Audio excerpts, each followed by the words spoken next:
Good morning! Hayaka and I were just talking about you.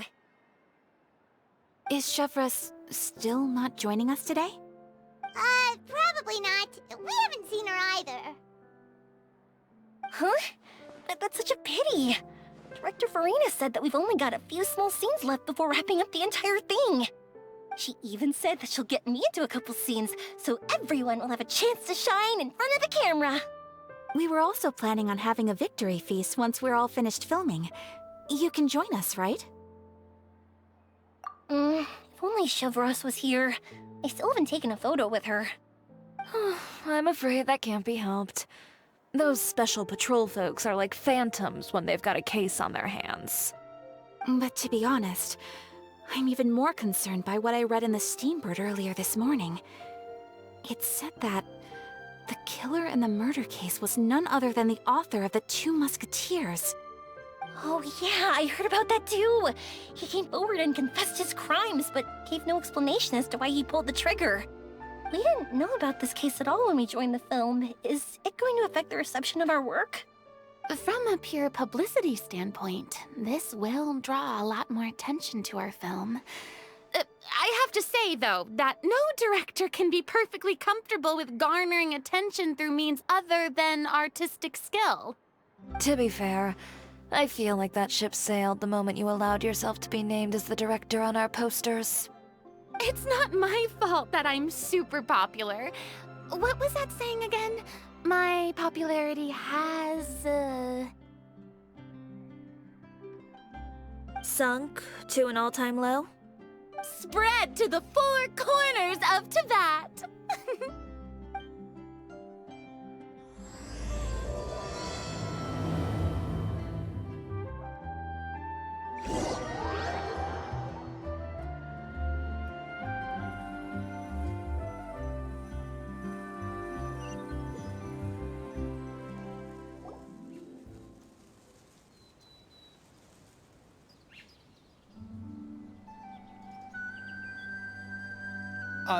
Excuse me, everyone.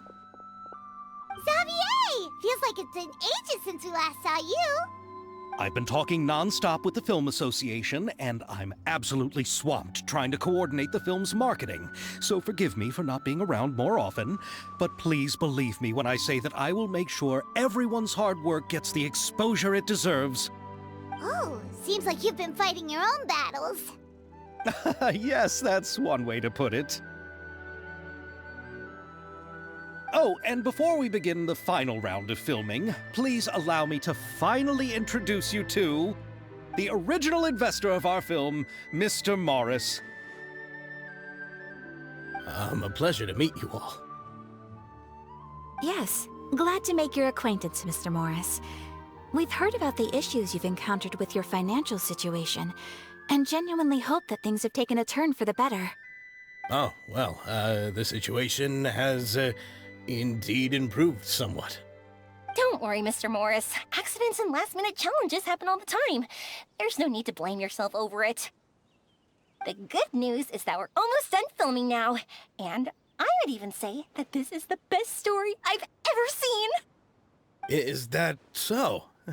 I see, that's great news. All right, now that we've gotten all the pleasantries out of the way, let's get this show on the road. We'll mostly be filming typical people and scenery from the streets today to improve the sense of environmental ambiance in some parts of the film. Oh, and there'll be a cameo for Mr. Kamisato and Miss Yoimiya as well. They'll be used to show outsider perspectives on the fates of the 2 Musketeers. That's right. Ayato should be here any minute. Excellent! Then let's start with the scenery shots. Camera and clapper loader, you're up. Yep, we'll be ready. Remember, all we need are some wide zoom shots of the streets. If you happen to find some particularly lovely patches of flowers and grass, feel free to grab some close-ups of those as well. Ready? Lights! Camera! Action! Okay, now move the camera slowly. Try to focus on that flower. What's wrong? Just adjust the focal length a bit. Something the matter? Huh? But wasn't it working fine for all the days before? Veronique, can we try a different camera? No problem. How about this one? All right, let's give it another try. Lights! Camera! Action!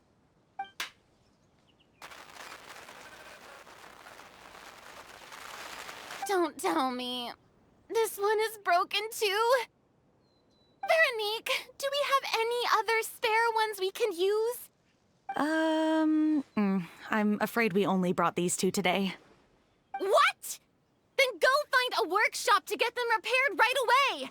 Oh, and you too, Bono. Go find our spare camera in the warehouse and bring it back to the set. On it. Greetings, everyone. My apologies for the delay. Is something the matter, Ayaka? It seems like there are some issues with the filming equipment today. We're stuck for the moment. I see. Well, let's not just stand here twiddling our thumbs. Actors, to the makeup booth. We'll start on the next scene as soon as we get a working camera. The people at the workshop told me that the part which holds the lens in place seemed to have fallen off. That's super strange. It was perfectly fine just yesterday. Well, no time to dwell on that now. Let's get back to filming. Ahem! Quiet on set! Places, everyone! Lights! Camera! Action! By the way, have you heard about that recent murder case? Yes, I have. It seems that they've caused quite the commotion in the city. I heard that the chief of the guards is so mad about not catching the culprit that he's about to explode. Oh? I find that quite hard to imagine, considering how he already looks most days. Director, we have a problem. Oh, we're in the middle of a take! Couldn't you wait until we wrapped up this scene? No, Director, our film, all the finalized film that we've been keeping in the case has disappeared. Oh, wait, what did you say? Mr. Bono, please take me to where the film was kept right away. I'm coming too. No, Yoimiya, you have to stay here. Oh. Okay, listen up. Everyone who's not working on this current scene can go with Bono to look for the film. Everyone else, stay put and wrap up the scene. Unbelievable. How could all these problems happen in just one day? We're back. How did it go? Did you find the film? We found it in the sewers. Huh?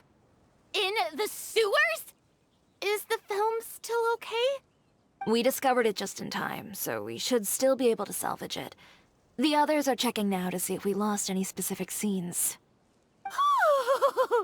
You scared me for a moment there. I nearly thought we had lost everything. I really don't want to experience that feeling of despair again. Okay, but who could have stolen the film and dumped it there? Could it be, some competitors working on other films? But if they wanted to harass us, why wait until the last day? Okay, we don't have time to really look into it right now. Let's strike while the iron is still hot and wrap this thing up once and for all. Yeah, let's finish it.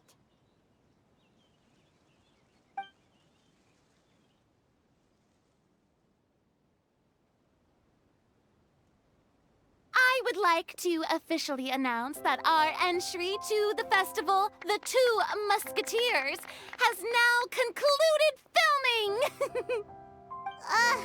Paimon is spent. It's so late already. Even though the filming process proved to be extremely challenging, everyone provided valuable and unique contributions to the final product.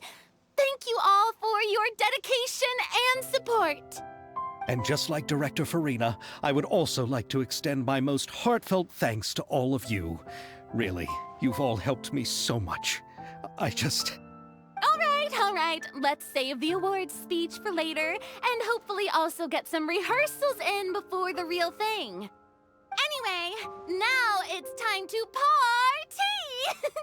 Let's all make our way to the beach and have a celebration feast so loud and fun that even the blubber beast will want in. Party! Party! Paimon wants to party!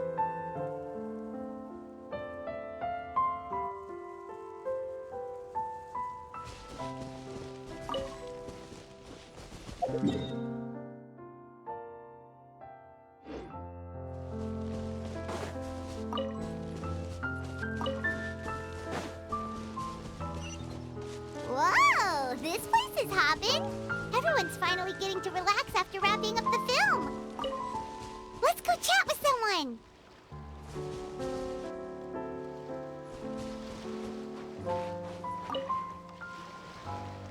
Hey, Ayato! How's your work been going? Everything went rather smoothly.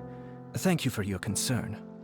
Ayato told me that we've already confirmed the dates for some Inazuma Fontaine cultural exchange events. So the next time we visit, we'll be doing so in our capacities as the representatives of the Yashiro Commission. Oh, that's great! Then maybe Paimon will be able to find Fontaine detective novels in Inazuma from now on. Oh, wait. Wouldn't Yai Miko get upset if that happens? That would be stealing some of her business. You've got a point.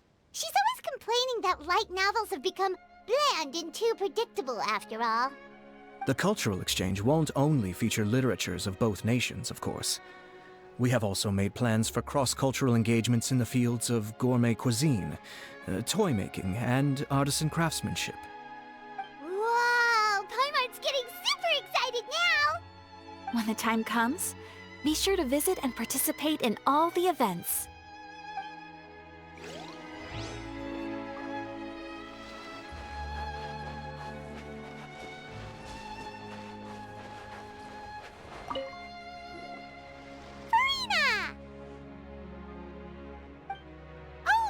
My darling clapper loader and camera operator, you've both worked really hard.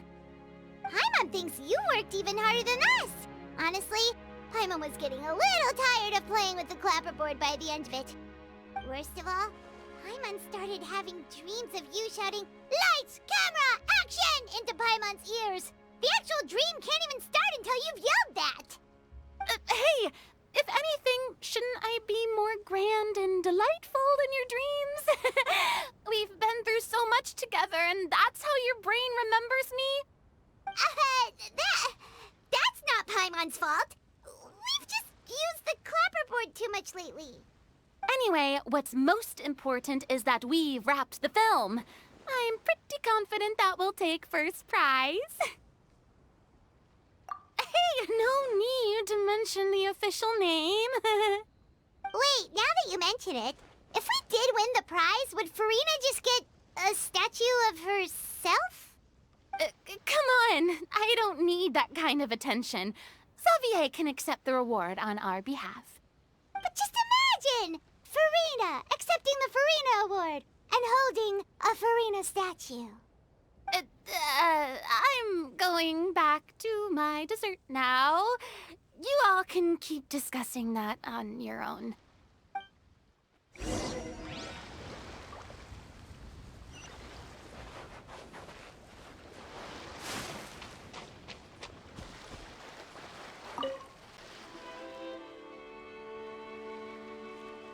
Chiori! Hey, you two. Are you not really into these kinds of big social occasions? Not particularly. But this is still better than Fontaine Fashion Week. But if this film becomes a big hit, people will definitely come flocking to your shop. Yes, that's highly likely. As long as the film can premiere as planned. Are you still worried about the case? That and all the obstacles we had to face today. You're right. It's as if all our bad luck just manifested at once. But why today of all days? No. No, it's nothing. We've already delivered the film to the editors, so there should be nothing more to worry about. How are you doing, Mr. Morris? You having a good time? Well, you could say that. Do you happen to know when the party is scheduled to end? Judging by how much fun everyone's having, I'd say probably not until well after midnight. Is there something that you still have to take care of at home, Mr. Morris? Oh, well, I'm just not a late night person, so I might take off shortly. Oh no! Silly me. I almost forgot something super important. Oh, what is it? I prepared a whole batch of fireworks for the party, but I forgot to bring them over from the warehouse. Fireworks, you say? Well, that's, truly a pity. Sorry things didn't go as planned. Could you help me carry them over, Mr. Morris? I won't be able to fetch all of them by myself. Me?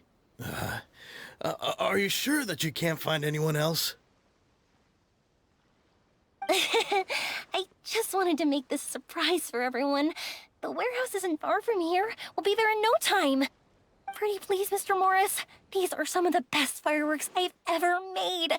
So I also want you to see them before you leave. They're stunning. I promise that they'll be a once-in-a-lifetime experience that you'll never forget. But... It's okay. Just come with me. If we're sneaky enough, nobody else will see us leaving. all right. The warehouse is right over here. I moved the fireworks there in advance, so it shouldn't be too much work bringing them back. It's still a ways away from the party. Sorry about that, Mr. Morris. It's probably because I'm used to carrying fireworks all the time, so it doesn't feel like a lot of work to me.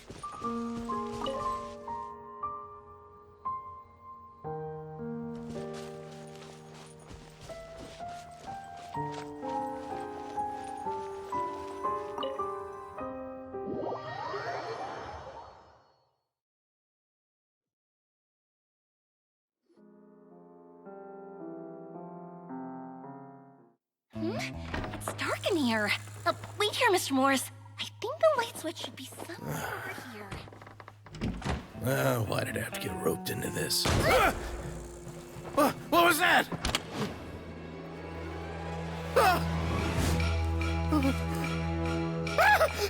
Who's there? Get me out! Get me out of here! Did you really think you'd get away, Morris?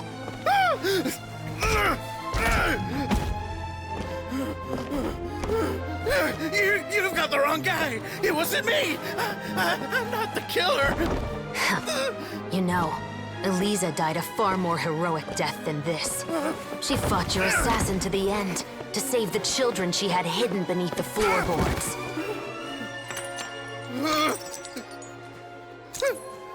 That is Eliza's pendant, the one with a photo of you two inside. The one you gave her.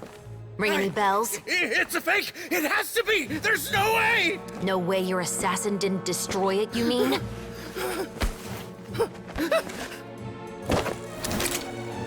Did you ever love her, Morris? Or was killing her always the plan? No, please. Listen to me. I told Eliza to keep us a secret. I paid her plenty for her silence. I never thought she'd keep the child. Everything was gonna come out, and I had no choice. She'd force my hand. No! I'm begging you.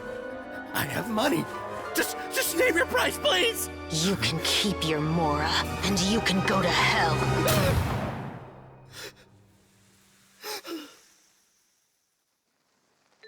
I'm Captain Shovraz of the Special Patrol. Morris, you're under arrest for Eliza's murder. Huh?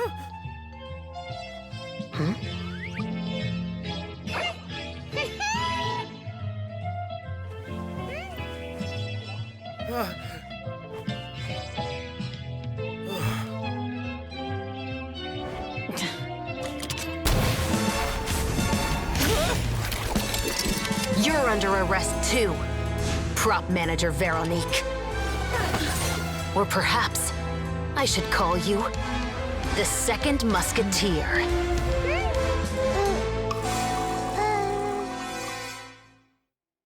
Wait, what's going on? This wasn't in the script. Drop the gun, Veronique. Why? Why would you keep me from exacting revenge on this heartless monster? Drop your weapon. This is my final warning.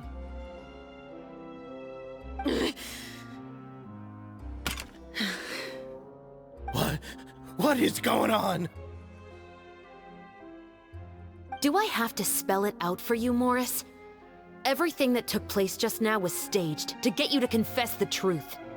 But this last part is all improv, of course.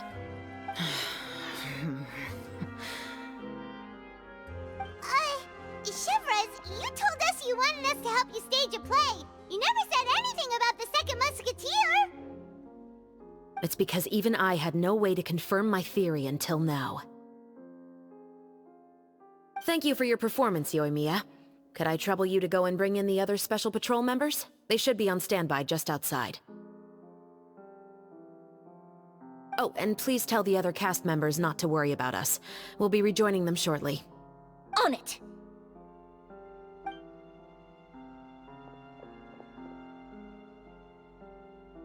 So what do you think, Morris? Care to talk about what happened 20 years ago? My patience is limited, you know. Don't force me to take you back to the interrogation room. I'd wager that you wouldn't last for more than a minute in there. With the recording we made, you have no chance of winning in court. Cooperating with us now is the most practical move. All right. I'll talk. I hired an assassin to murder Elisa. She once worked as a maid on my family's estate. She was very beautiful, and after some time I fell for her.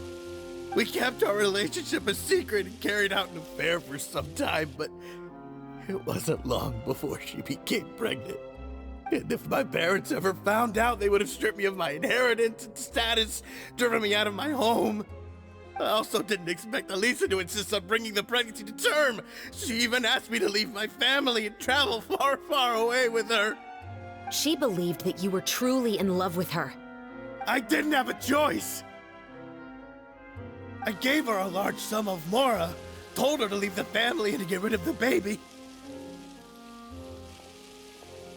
But then years later, she sent me a letter. There were photos of 2 children, and she even asked if I could find some time to visit them. Huh? 2 children? Paimon thought Baptiste was the only... you mean... Even if she had the children against your will, you could have just ignored the letter entirely. Why kill her? I had just gotten engaged to be married to an heiress from another wealthy family. So if anyone were to find out about Elisa, my life would be completely ruined. I didn't have a choice. No. You always had a choice. You just made the wrong choice. Again. Do you know how it feels to watch your mother be killed right in front of you? My brother and I were hardly even school age yet. We were hidden beneath the floorboards, grasping each other's hands like a lifeline. We were so terrified that we didn't even know we could ever take a breath. All we could do was to watch Mother try to fight back, and then collapse to the floor. Even after the assassin left, we were still too terrified to leave our hiding spot. We thought that he might come back. It was only until the next evening when we finally climbed out and gathered around our mother. But she had already become cold and stiff to the touch. You made up your mind right then and there to bring this case to light. Not only that, we resolved to get our revenge. And that's why you became the Musketeers. No, that's why I became a musketeer. The man from before was also killed by me. My brother had nothing to do with it. I figured as much. You did? I once told these two that he didn't look like a killer to me. His confession from that night also rubbed me the wrong way. I think what really tipped me off was how could I not feel a sense of regret in him? Huh? He confessed faster than any criminal I've ever met, but he didn't say a single word about you. He insisted that he was the sole perpetrator in the case. But after the questioning ended, I disassembled the musket we dug up from his backyard, put it in front of him, and told him to reassemble it. Wanna guess how far he got? He had no idea where to even start. He's never touched a gun in his life. Based on that, I determined that he was not acting alone. He only surrendered himself to draw our attention and create a moment of opportunity for his partner. So, I decided to play along. And as expected, the second musketeer followed us without hesitation once she saw Morris get separated from the rest of the cast. Besides, why else would he call the novel The Two Musketeers? But how did you know it was Veronique? I figured it out the moment Baptiste told me his father's name. That so-called financial crisis was all just a ruse.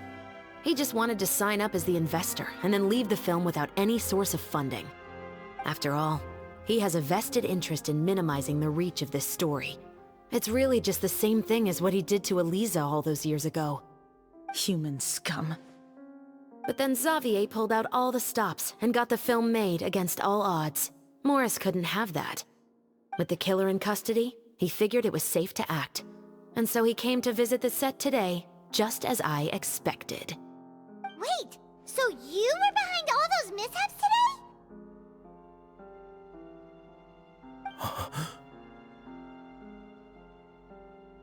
As for the identity of the second musketeer, I assumed they'd probably stay close to Morris and look for an opening. And if they already knew that Morris was the film's investor, then that narrowed the list of potential suspects as well. Furthermore, being the props manager would allow the culprit to avoid scrutiny by purchasing mechanical parts in the name of the crew. With that hypothesis in mind, I went back to check Baptiste's orphanage adoption records. Guess whose name I saw on the same page, just a few lines from his. My brother. He trusted you. As in, he trusted me to perform the deed on his behalf? He trusted you to stand on the side of justice. I am. I thought you could do it as well. Oh, the look on your face when you told him to go to hell. I really thought you'd put a bullet in his brain. You know what he has done. Are you telling me that you'd rather see him spend the rest of his life living like a king in the fortress of Meripede? I will never be able to forget the feeling of my mother's cold, lifeless hands. And you would call this ending fair? Is this what you call justice? I won't lie, Veronique. I did hesitate when your brother first told me about the truth. I wondered. I agonized over whether I should really put a bullet in his head.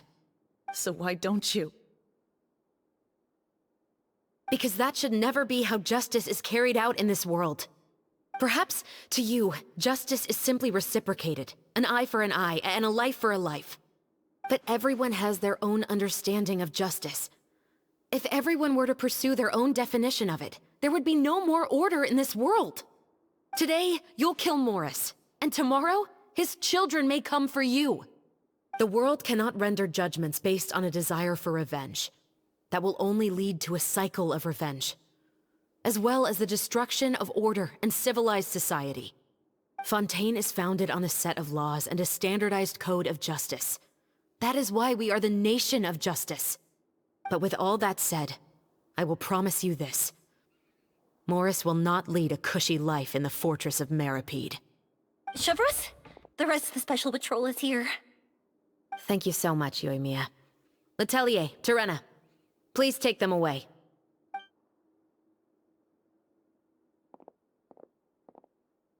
I still can't agree with your reasoning. I know. Justice has not been delivered.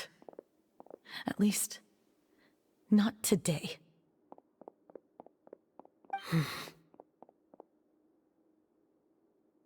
Chevras. Let's go. We should give an explanation to the crew.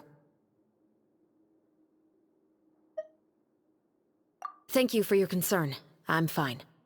I'm just thinking about the things in life that have driven people to take justice into their own hands.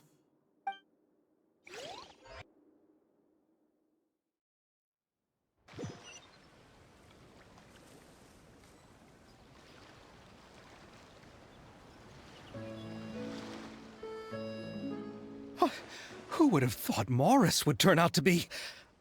I'm at a loss of words. How could he have done something like this? I'm just glad that you're all safe and sound. Who knew that such a labyrinth of cases would be behind this story? Well, what should we do now? We have a finished film, of course, but should we still go ahead with the premiere? What do you mean? Shouldn't you be even more motivated to spread the word now that you've learned the truth? Chiori is right. I'd also like more people to see this story for themselves. But the real ending of the story seems to have deviated somewhat from the one in the script. Is that still acceptable to you, Miss Chevras? The call is yours. We still have time to reshoot an ending if that's what you'd like. No, it's fine as is. I like what we have for the catharsis. Romanticism is what gives works of art their appeal. Fiction is able to explore means of restitution that could never work in real life. Just like the real world, the world of stories also has its own set of rules and justice. These different possibilities are what initially drew me to reading in the first place. Sounds good to me. I support your decision. What about Veronique? Will she be okay? She will soon face her judgment alongside her brother and Morris. If I had to guess, they'll probably all be sent to the fortress of Meripede. I'll make sure to give Risley a heads up about it. Oh, you mean that kind of heads up? Exactly. Ahem. All right, then the matter's settled. Now that everything's been taken care of, there's no reason for us to keep looking all gloomy and grumpy. Let's get back to the feast and enjoy each other's company. We'll be starting the post-production process tomorrow. You should join us, Chevras. You missed the first few hours of the party, didn't you? All right. Count me in. Then I'll wait for you over there. There's still some good news that I'd like to share with Chevras. Traveler, Paimon, could you wait for me by the sea after the party ends? I'd like to go on a brief walk with the two of you. Thank you very much.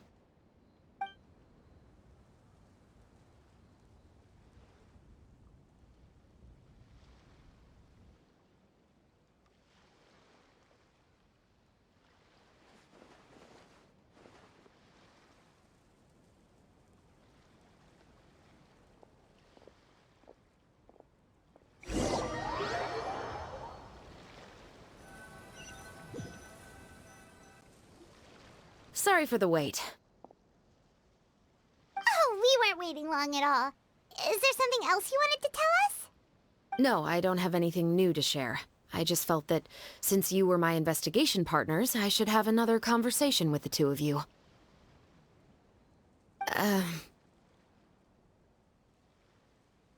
Traveler, how would you have responded to Baptiste's request if you were in my shoes?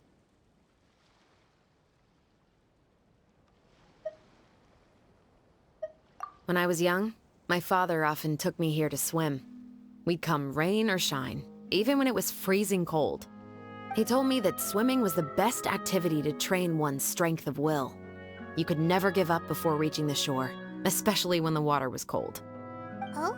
Why's that? Because the moment you give up would be the moment you die. At that point, I still hadn't received my vision. One winter, the chilly wind felt almost like knives on my skin, and the seawater was so frigid that it numbed my toes the moment I stepped in. I cried and begged my father to spare me from having to swim across, but he wouldn't listen. He used to be a member of the Special Patrol as well. You could say it was his way of educating his children. That sounds awful. When he saw that I wouldn't stop crying, he just picked me up and tossed me into the icy water. The bone-chilling cold took away my senses. I couldn't feel anything but fear and rage.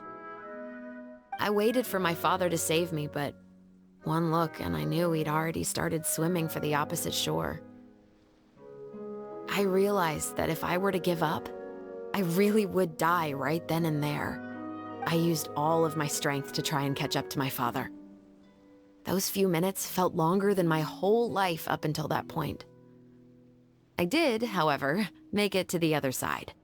I've never felt afraid about anything in my life after that, nor have I ever cried again. That way of teaching would have never worked on Paimon. Yeah, I don't think that was the right method for anyone. It's just that, working now as I am in the pursuit of justice, I still sometimes feel like I've been tossed into that winter sea all over again. The anger and the helplessness. Chevreuse. But the worse I feel, the more I know to never give up. The alternative would be to forever lose myself among the waves. Anyway, how about a race? Neither of us will drown, but we can still see who swims faster. You guys go ahead! Paimon will grab the clapperboard to mark the start of the race.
Whoa, that felt good.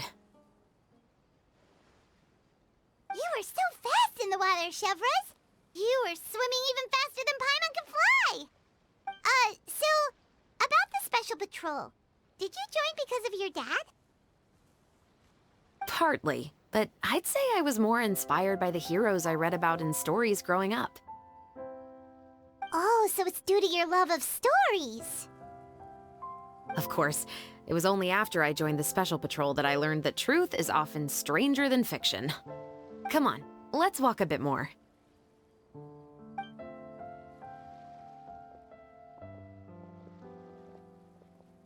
To be honest, I do sometimes question whether the decisions I make are the right ones. But I know that no matter what, I must keep swimming. Because the only thing I've got my eyes on is the shore in the distance.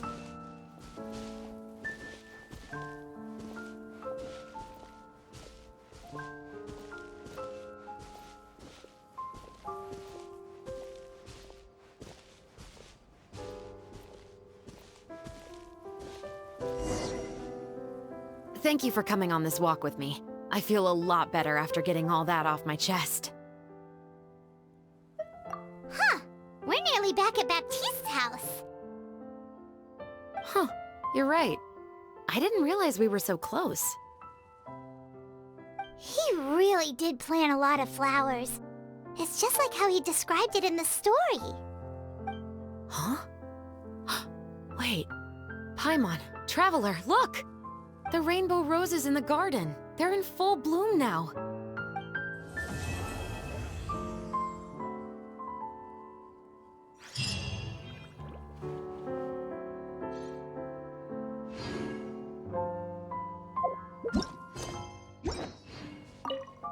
Even though it's a bit late, I must thank you for investigating this case with me. Not on behalf of the Special Patrol this time. It's a personal expression of gratitude from yours truly. Oh, you want to hear? To be honest, I didn't spend that much time with him.